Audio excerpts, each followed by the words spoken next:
Hi, I'm Eric Malo, ABC News. I'm joined by former NBA All Star and the league's all time leading 3 point shooter, Ray Allen. You won championships in Boston and Miami in 2008 and 2013. Your second title coming after making one of the most dramatic shots in league history against the San Antonio Spurs in Game 6. You also played for the Milwaukee Bucks, Seattle Supersonics, and last appeared in the league in 2014. And today you have a new autobiography, From the Outside, My Journey Through Life and the Game I Love. You're a former professional athlete, actor, and now an author. Ray Allen, welcome to ABC Radio. Thank you, Eric. Yeah.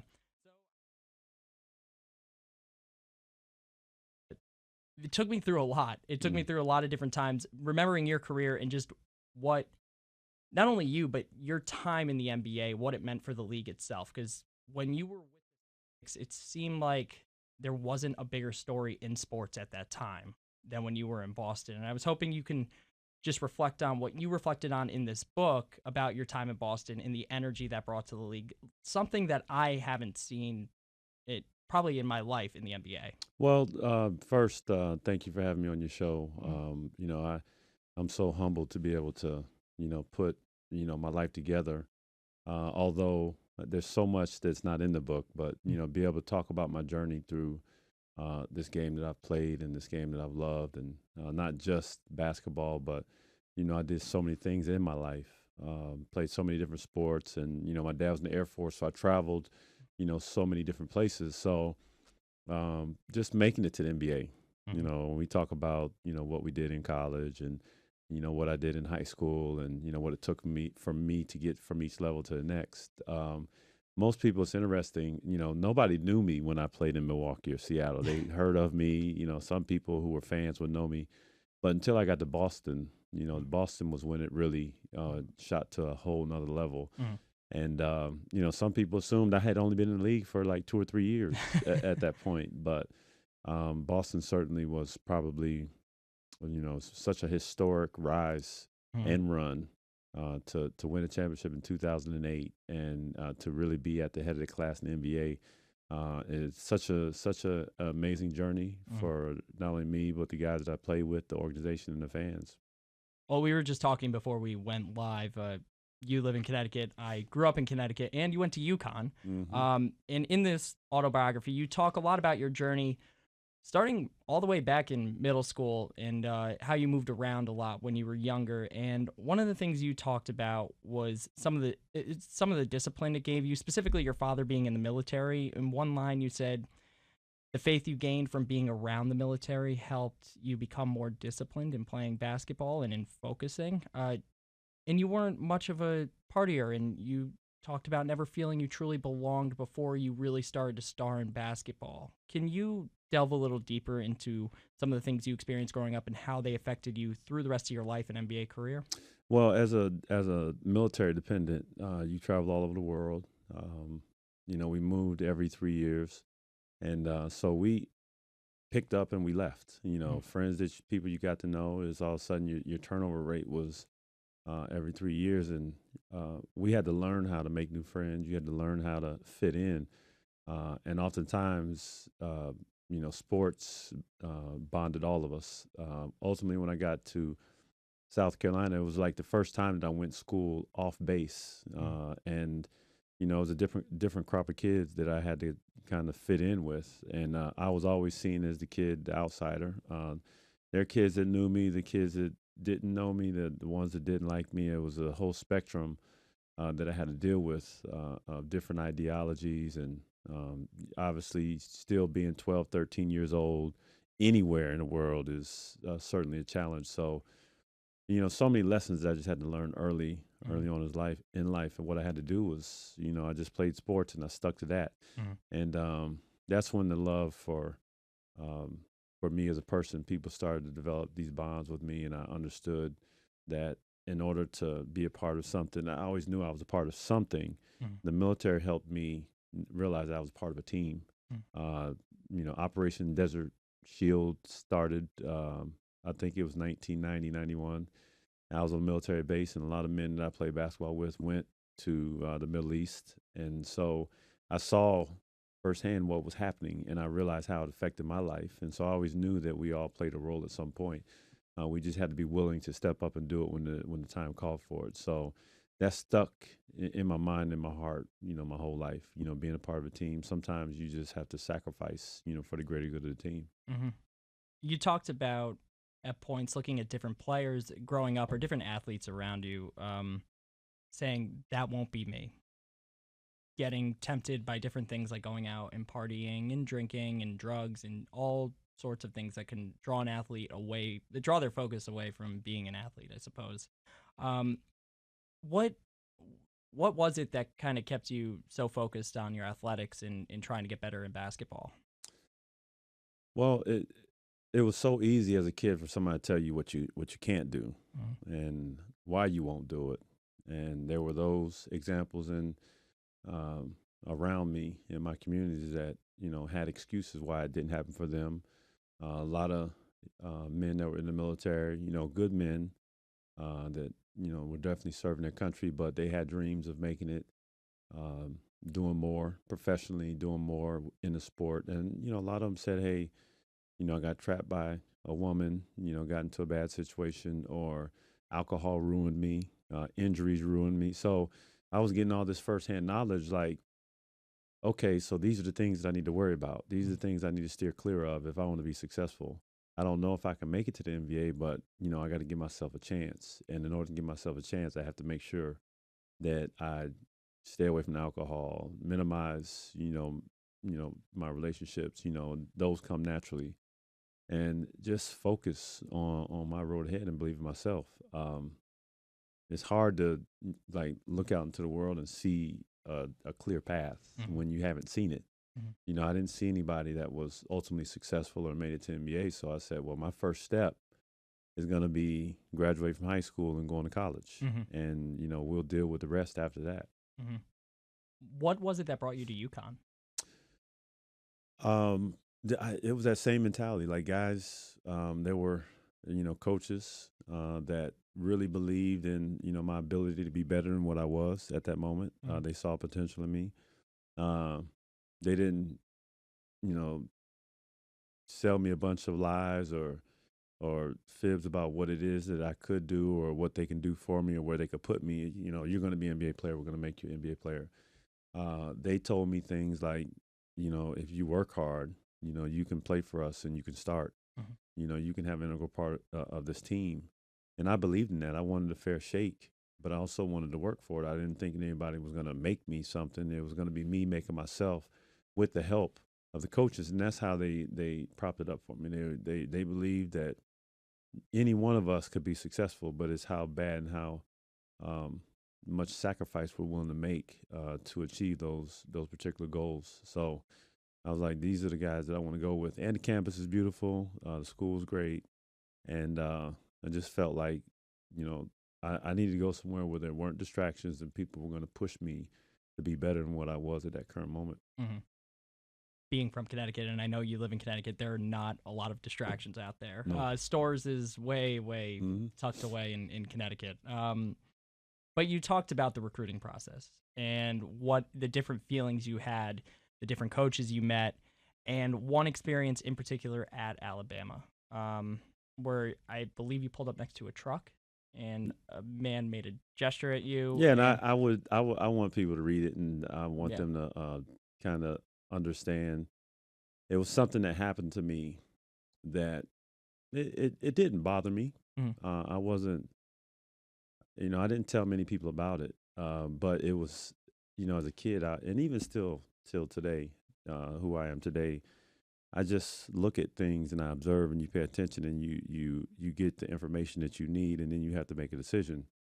And there's not a lot that needs to be said. I knew exactly where I was. mhm, I was in Alabama, and I knew what potentially I was going to have to deal with being in the South. And so that factored into my decision. mhm, Is that something that I want to deal with for potential 4 years of college? And so, what I always tell every young person that has to make this decision: don't make a decision for your 70-year-old self. Make a decision for your 40-year-old self. mhm, Make a decision that is going to put you in a situation where you're going to be proud of where you went to school because it really elevated you to the next level. You know, don't make a decision for a girlfriend or boyfriend, or um, for your parents, or for geographical uh, concerns, or even for weather. Mhm. Like, you have to really delve in and see what school is really going to push you and nurture you to grow and become the best person you're going to be. And you got to be willing to take that challenge and go on that journey. Mhm. And one thing that I found interesting about this book is you were pretty honest about the different, whether it was a player or a kid at school or someone, you weren't really afraid to push back or to, I would, I guess, call it getting competitive. Whether it's certain exchanges just with some of your teammates or other people in your life. But I'm just curious, who was the player you had the most beef with in the sense of who are you most competitive with when you were on the floor? Well, the one thing about sports is, you can never apologize for your your rights to exist and to belong. And um, what I certainly believe that the probably the single greatest thing about sports is simply the opponent. Uh-huh. You know, without the opponent, we can't achieve what it is that we want to achieve for ourselves. We'll never recognize or understand what our greatest self is.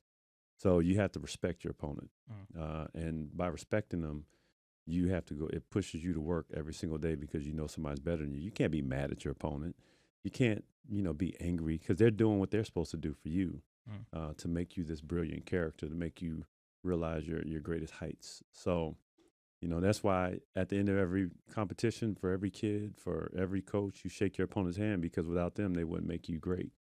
Um, so there's so many things that I dealt with good and bad teammates. And the one thing that I've always, and I've learned this myself, is that it's never personal. We're all trying to achieve the same goals. We all want to win. We all come from different backgrounds, and we see it differently. So that's why it takes getting to know um, who you're playing with, who you're playing against, to understand. Either you have to create an accord with them to go in the same direction to win, or you got to figure out what their weaknesses are so you could take advantage of them, so you could beat them. Um, and that's what sports is. But once you walk off that court, you're back to being human beings, and there's so Mhm. many more pressing issues that you have to deal with, that we have to deal with around the world. Mhm. Was there one thing in this book that you didn't include that you wanted to? There's so much. Mhm. There's so much. It's hard to encapsulate, everything that I've known, and everything that I've thought of, and every person that I've encountered, good and bad, that has inspired me. Um, there's so much more. And after writing this, I was like, wow, I could write two more books, because there's so much. And I've had people that have read the book already, and they said, well, how come you didn't add this in the book? I was like, it's like a movie. Like, Mhm. you can't add everything in there. You can just kind of stick with the script or the storyline, and you gotta, follow it through. So um, it is. There's so much. And one thing that I have been telling everybody is, we all have a story. Mhm. You don't have to be uh, an NBA player or a successful athlete to write a book to tell the story about your life. And there are people that look up to all of us, no matter what you do for a living. Mhm. And that's very true with this book. I mean, as I was reading it, I knew your career path, particularly because you were at UConn and I Hmm. followed them growing up, and then I knew you jumped Midwest, West Coast, back here. Um, but there was a lot in between. I didn't realize that you went through, and maybe that other NBA players went through that we didn't realize, especially through the eyes of an NBA player. And as you were writing this, I guess this is a two-part question. One, why did you write this now? And two, um, what was your means of getting it to try and show fans and interested readers what it's like to be a professional athlete in the day to day? Well, I wrote a book a long time ago, my first couple of years in the NBA, and I still have like the transcripts of it, a couple hundred pages. It just never went anywhere, Mm, and so I always wanted to do it. I've seen other people that write books, and I love the fact that uh, when we look back on the lives of leaders of the past in America or around the world, like, we have chronicles. We get to talk about people's lives, the things that they went through, and what made them who they are. And I think it is important for us to all. It's like people taking pictures now. We take so many pictures because we don't want to forget yesterday. Mhm. So I always realize that to write a book, you know, we forget so much. Like I would love to see more about Bill Russell's career and hear more Mhm. about what he went through, and I'd love to have memoirs of Muhammad Ali and the things that he went through as those moments transpired. So 50 years from now, can you imagine Bill Russell playing in the NBA 50 years ago? Yeah. Think about that. It's hard to think about, Yes. actually. Yeah. So in 50 years from now, I would love for people to be able to open up my book and talk about the things that transpired in my life and what the state of the NBA was, and Mhm. kind of where we were thinking, because these years go by fast, and we have to make sure that we talk about them, and we chronicle them, and it's life, and it's so short, but we certainly have to talk about them and grow up our generations and bridge the gap, so as they grow up, they continue to learn and build on what we've done in the past. Mhm. When you contrast, or when you think about the career of Bill Russell, and you contrast the time that you played, and I would say we're in a social media firestorm nowadays, but you were part of an era, or you are part of an era that social media was a really big part of how you played, or and how you were seen. Do you think that's good for NBA players or for professional athletes? How do you see it helping them having that sort of access and allowing that sort of access of people into their lives? Well, I remember when we first started, there were a lot of guys when Twitter first came out. There were guys tweeting at halftime, and so fans knew that the guys were, on their Twitter feed. So they started, the minute halftime came, they started tweeting them because they knew they were looking at their phone. So there is a perfect balance that you have to strike when Mhm. it comes to social media. There's so much that we have to deal with stuff online, and um, there certainly should be, as we kind of grow deeper into the online and the social media era, there's so much more that should be regulated when it comes to, the criminality of what goes on online, and how people use the internet. Um, but we have to use it as a tool to connect people Mhm. and to grow and to learn, and not to bully Mhm. and to shame people. We have so many, we call them like keyboard gangsters. Mhm. It's important to spread the message of goodness and connectivity when you're online, because you have that opportunity to shorten the world and bring people together. And that's how I think online and internet and social media should be used. Ray, I know you have to wrap now, or we have to wrap and you have to run. Real quick though, did you ever consider being a coach? Yeah, well, I have 5 children, and Mm. I'm certainly their coach. One thing I tell people is we wear so many different hats, and it's important which hat. You have to know which hat that you're wearing at the current moment. So when I walk in the house, you think about a team, a GM, a owner, a coach, a player. Like, we're all one of those types of people at some point through our day. Mhm. You have to understand when you're the owner. You can't be the owner when you walk home if you're married and act like the owner. You might just be a player. Mhm. So having kids of my own, I'm a coach to them, and they look up to me, and they call me incessantly throughout the day. Are you picking me up, Dad, from school? I got practice this time. Mhm. So I don't want to grow up and my kids call me coach, Mhm. or I want to be their dad, and I want them to remember me as their dad. And I was there always on a Saturday morning where they were playing their pickup games, or whatever sports they were playing. So it's important for me to be there at least at these development ages for them. Well, I know that's a 24/7 job. And I know Yeah, you wear a lot yeah, of it different is. hats. Yeah. Yep. But Ray Allen, I know you have to run. Thanks so much for sitting with us for a few minutes here at ABC. Thank- Thanks to ABC News for putting this on the live stream. I'm Eric Malo for ABC News. Thanks, Eric. Yep. Thanks, Ray.